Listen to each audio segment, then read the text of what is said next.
Question में हमें दिया है 3 आइडेंटिकल रॉड हैं 1 मीटर के, क्रॉस सेक्शनल एरिया तीनों का 1 सेंटीमीटर स्क्वायर है, एल्यूमिनियम, कॉपर और स्टील के बने हैं, टेम्परेचर 12, 4 एंड 50 दिया है सेपरेट एंड्स पे, temperature of their common junction हमसे पूछा है, कंडक्टिविटी यहाँ पर हमको दी हुई है।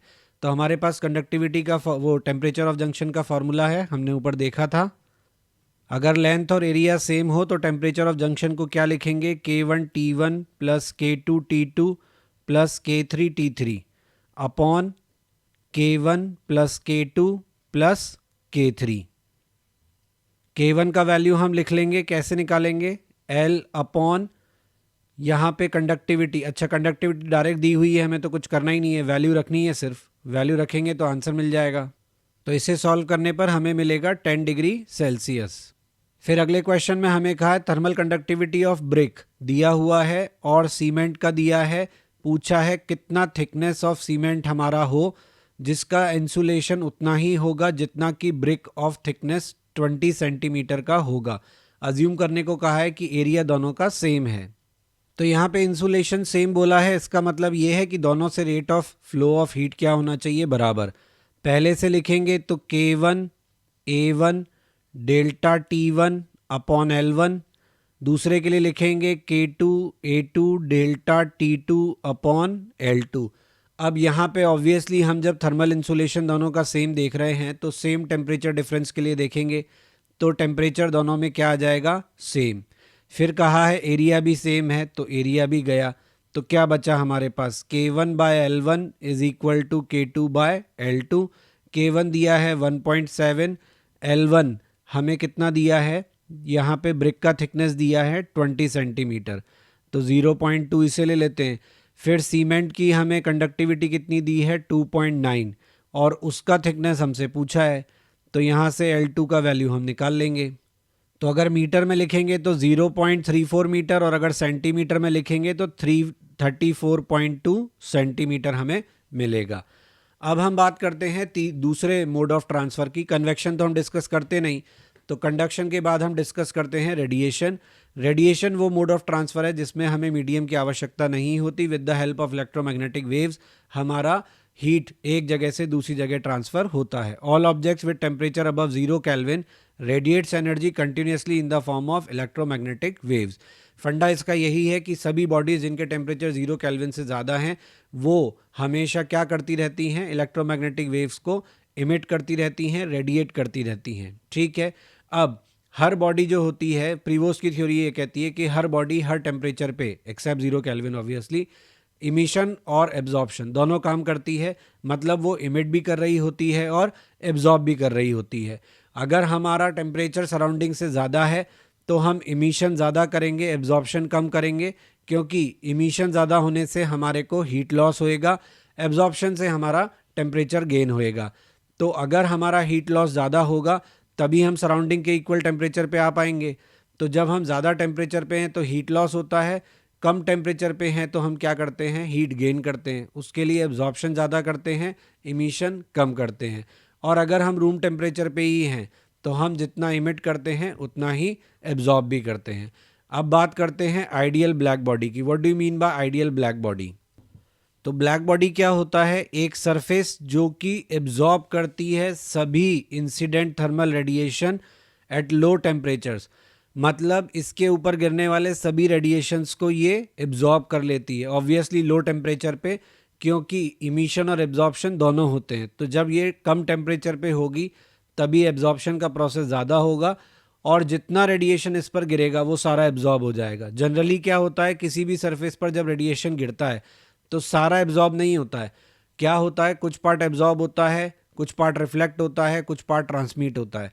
लेकिन इस सरफेस के केस में सारा का सारा एब्जॉर्ब हो जाता है और इसके अलावा उनकी वेवलेंथ रेडिएशंस की कुछ भी हो ये उन्हें एब्जॉर्ब कर लेती है। और जब ये ज़्यादा टेम्परेचर पे होती है तो ये सारा रेडिएशन इमिट भी कर देती है।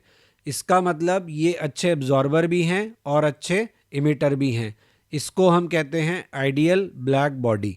Identical parameters of an ideal black body is given by, absorption होगा इसका 1, रिफ्लेक्शन होगा 0, ट्रांसमिशन होगा 0 और इमिसिव पावर होगी 1। ये क्या है, ये है कि अगर आप कहते हो कि आपका रेडिएशन जो इंसिडेंट हुआ वो क्यू है, तो इस क्यू का कुछ पार्ट एब्जॉर्ब हुआ होगा, इसका कुछ पार्ट रिफ्लेक्ट हुआ होगा और कुछ पार्ट ट्रांसमिट हुआ होगा। अगर हम लेते हैं absorbed energy divided by total energy incident, तो ये होती है आपकी एब्जॉर्प्टिव पावर। इसी तरीके से जो रिफ्लेक्शन हुआ डिवाइडेड बाय इंसिडेंट, ये होती है आपकी रिफ्लेक्टिव पावर। इसी तरीके से transmitted divided by incident is transmission power. तो ये तीनों जो होते हैं, ये तीनों डिसाइड करते हैं कि भाई आपका सरफेस कैसा है। ई जो है वो आपके बॉडी के टेम्परेचर से रिलेटेड है, उसका इंसिडेंट रेडिएशन से कोई लेना देना नहीं है। लेकिन ए, टी और आर यानी एब्जॉर्प्टिव पावर, रिफ्लेक्टिव पावर और ट्रांसमिटिव पावर, इन तीनों का लेना देना आपके इंसिडेंट रेडिएशन से है। तो ब्लैक बॉडी के लिए एब्जॉर्प्टिव पावर 1 होती है, इमिसिव पावर 1 होती है, लेकिन रिफ्लेक्टिव पावर और ट्रांसमिशन पावर 0 होती है। किरचॉफ्स लॉ, किरचॉफ्स लॉ क्या कहता है? प्रीवोस की थ्योरी का एक तरीके से न्यूमेरिकल इंटरप्रिटेशन है, जो ये कहता है कि ratio of emissive power to absorptive power of any body remains constant. इसका क्या मतलब है? इसका मतलब साफ है, अगर किसी बॉडी की इमिसिव पावर अच्छी है तो उसकी एब्जॉर्प्टिव पावर भी अच्छी होगी, जैसे कि ब्लैक बॉडी। और अगर हम नॉर्मल बॉडीज़ की बात करें जो कि ब्लैक बॉडी नहीं है, तो उनकी इमिसिव पावर अच्छी नहीं होगी, तो उनकी एब्जॉर्प्टिव पावर भी अच्छी नहीं होगी। यानी good absorbers are good emitters and bad absorbers are bad emitters. तभी इनका रेशो क्या रह पाएगा? कांस्टेंट रह पाएगा। इसके अलावा थ्योरेटिकल क्या कहा है किरचॉफ ने? Rate of emissive power to absorptive power is same for all surfaces at the same temperature. मैंने बताया आपको, good absorber for a particular wavelength are also good emitters for the same wavelength. अगर हम किसी surface को polish करते हैं और उस पर ब्लैक स्पॉट है, ये क्वेश्चन आपको थ्योरेटिकली बहुत पूछे जाते हैं कि आपकी एक मेटल सरफेस है, पॉलिश्ड है, उस पर एक ब्लैक स्पॉट है, तो जब आप इसको गर्म करोगे मेटल को तो क्या होगा, और इसको डार्क रूम में लेके जाओगे तो स्पॉट जो है वो आपका बाकी प्लेट से ज़्यादा ब्राइट दिखेगा। अब आप कहोगे स्पॉट तो ब्लैक था, तो वो ब्राइट कैसे दिखेगा? देखिए, ब्लैक स्पॉट जो है उसने आपका रेडिएशन एब्जॉर्ब भी ज़्यादा किया होगा as compare to remaining plate, तो वो इमिट भी ज़्यादा करेगा as compare to remaining plate, इसलिए वो ज़्यादा ब्राइट आपको दिखेगा। ठीक है, इसके बाद हम बात करते हैं स्टीफन्स लॉ की। अभी तक हमें जितनी भी बात मालूम पड़ी एब्जॉर्प्टिव पावर और इमिसिव पावर के बारे में, वो हमारा एक तरीके से कहिए कि यहाँ वहाँ की बात थी। एग्जैक्ट फार्मूला हमारे पास इमिसिव पावर का नहीं था। स्टीफन लॉ की खास बात यह है कि ये हमें सीधे सीधे ये बताता है कि किसी भी बॉडी की जो रेट होगी जिस पर कि वो एनर्जी रेडिएट करेगी वो कितना है, तो वो है सिग्मा ए एप्सिलॉन टी की पावर 4। तो यहाँ पे एप्सिलॉन क्या है आपका? एप्सिलॉन को एप्सिलॉन भी लिखते हैं, कई जगह बुक्स में इसको ई भी लिखा जाता है, दैट इज इमिसिविटी आपकी। तो इमिसिविटी क्या होती है? Emissive power of a body divided by emissive power of a black body. तो इमिसिविटी जो होती है वो 1 होती है परफेक्टली ब्लैक बॉडी के लिए, और बाकी सभी बॉडीज़ के लिए ऑब्वियसली ये क्या होगी? लेस होगी, क्योंकि ये क्या है? Emissive power of body divided by emissive power of black body. तो अगर ब्लैक बॉडी है तो रेशो 1 आ जाएगा, अदरवाइज ये रेशो 1 से कम आएगा, क्योंकि बॉडी की इमिसिव पावर कम होती है as compare to black body. इसको ऐसे भी आपको लिखा हुआ मिल सकता है ई सिग्मा ए टी की पावर 4। तो इमिसिविटी के लिए दोनों सिंबल यूज हो सकते हैं, एप्सिलॉन भी ले सकते हो, ई भी ले सकते हो। सिग्मा क्या है यहाँ पे? सिग्मा है आपका स्टीफन बोल्ट्जमैन कांस्टेंट भी कहते हैं, स्टीफन कांस्टेंट भी कहते हैं, और ये दुनिया का शायद सबसे आसान कांस्टेंट है। 5678 5.67 इंटू 10⁻⁻8 वॉट पर मीटर स्क्वायर केल्विन की पावर 4। ध्यान रहे, इस फॉर्मूले में जो टेम्परेचर आप रखोगे वो केवल और केवल एब्सोल्यूट टेम्परेचर ही रखा जाएगा, उसके अलावा आप डिग्री सेल्सियस में नहीं रख सकते। स्टीफन लॉ की मदद से हमें और क्या मिलता है?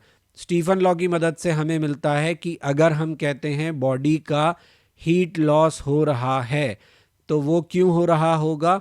क्योंकि बॉडी का टेम्परेचर ज़्यादा होगा, सराउंडिंग का टेम्परेचर कम होगा। तो rate of loss of heat by body हम ऐसे लिख सकते हैं, जिसको हम msdt/dt भी लिख सकते हैं, यानी rate of cooling of a body can be determined by Stephen law in this way. अगर बॉडी का टेम्परेचर सराउंडिंग से ज़्यादा है तो, अगर कम है तो क्या होगा, तो बॉडी हीट गेन करेगा। किस रेट से, तो ई सिग्मा ए टी की पावर 4 आपका इमिशन बताता है, E sigma A T S की पावर 4 आपका एब्जॉर्प्शन बताता है, क्योंकि एब्जॉर्प्शन आप सराउंडिंग के कारण करोगे। तो पहले आपका इमिशन ज़्यादा था, एब्जॉर्प्शन कम था, बाद में आपका एब्जॉर्प्शन ज़्यादा हो जाएगा, इमिशन कम हो जाएगा। इस केस में आपकी बॉडी का टेम्परेचर बढ़ेगा। तो यहाँ पे आपका dt बाई dt पॉजिटिव होगा, यहाँ पे नेगेटिव होगा। नेगेटिव साइन ये बता रहा है कि टेम्परेचर टाइम के साथ डिक्रीज होगा। तो ये रेट ऑफ हीटिंग है, ये रेट ऑफ कूलिंग है। जिस रेट से यहाँ टेम्परेचर बढ़ेगा, यहाँ जिस रेट से टेम्परेचर कम होगा। ज़्यादा simplified formula Newton's law of cooling है और वही काम में लिया जाता है, बट हमें पता होना चाहिए कि इसको रिलेट किया जा सकता है। दैट्स वाई मैंने आपको दिखाया है। Please like, share and subscribe my channel. Press bell icon for important notifications and update, ताकि टाइमली आपको सभी इंपॉर्टेंट अपलोड्स मिलते रहें। आप हमारा ब्लॉग भी विजिट कर सकते हैं, दैट इज़ क्वेश्चन नहीं बनता blogspot.com, जहाँ पे आपको सभी लेक्चर्स के रिटन फॉर्मेट में जो नोट्स हैं वो अवेलेबल हैं और क्वेश्चंस के सोल्यूशन अवेलेबल हैं। आपको कोई सजेशन है तो आप मुझे मेल कर सकते हैं, मेरा मेल आईडी यहाँ दिया हुआ है। फेसबुक पेज और इंस्टा पे आप टिप्स ऑफ द डे के लिए ज्वाइन कर सकते हैं।